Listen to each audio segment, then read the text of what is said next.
welcome back everyone. History will be woven into every celebration happening tomorrow for Juneteenth. That is the day in 1865 when a Union general arrived in Galveston, Texas to share the news that all people who were enslaved were now free. Black Texans came to call this Emancipation Day, and now, for the last 4 years, it's been recognized as a federal holiday. Even more Texas Black history can be mined right here in Austin, and there's a company working to share that story with neighbors and visitors alike. So joining us this afternoon is Donovan Spann. He is the lead guide for Black Austin Tours. Donovan, welcome in and thanks for being with us. We appreciate it. Of course, thanks for having us. Now, I want to ask you about the business here in just a few moments and how that got started, but before we came back from break, you were talking about how Austin has a particular piece of history when it comes to celebrating Juneteenth. What was that? Well, two things. I mean, St. John's Colony, which is 45 miles away from Austin, they've been celebrating for 150 years, so that's one of the oldest, longest running Juneteenth celebrations in the country. And then also, Emancipation Park was a park where Austin used to have the main Juneteenth celebration and festival there at Emancipation Park, which was founded by Thomas White, a formerly enslaved person here. It's taken over by eminent domain. That land is later used in 1939 to have the first public housing for African Americans in the country. So it's Rosewood Courts today, it's undergoing renovation, but it just ties back to how Austin is very significant in Black history for Texas and America as a whole. Yeah, and that is maybe just a taste of what people can learn if they go on one of the tours from Black Austin Tours. But talk to us about how it was started, this particular company, and what it aimed to do. So yeah, we were founded by my boss, Dr. Javier Wallace.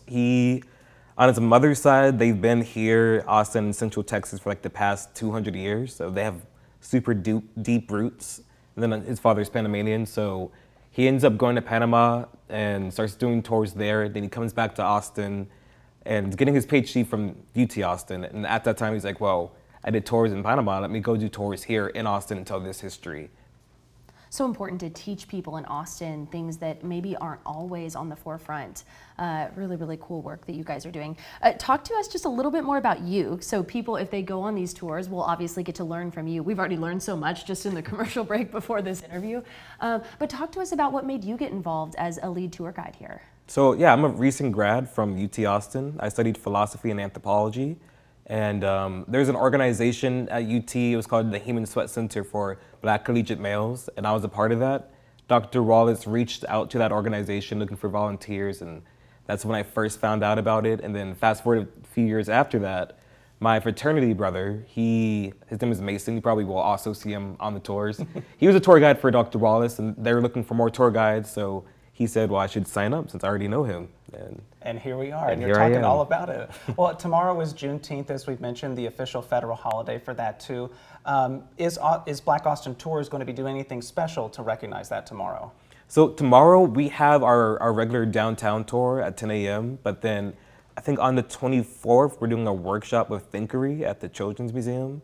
And then on the 22nd, this is just our Colorado Roll River Tour. So we're around the Colorado and going kayaking, talking about Black history on the river. So those are the main things coming up for Juneteenth and just in general Black Austin Tours. Talk to us about any favorite stops on these tours. We don't want to give it all away, but is there a place that's really special to you when you are sharing this with folks on the tour? Let's see, it's so many spots. Putting the pressure on you now, yeah. I think the last or second to last stop on the East Austin tour might be my favorite, just because, I mean, it's the mural on the back of the George Washington Carver Library. We talk about the voyage to Soulsville, and I think that one's my favorite because it wraps everything up and it shows you a piece of Austin history that you typically wouldn't know about.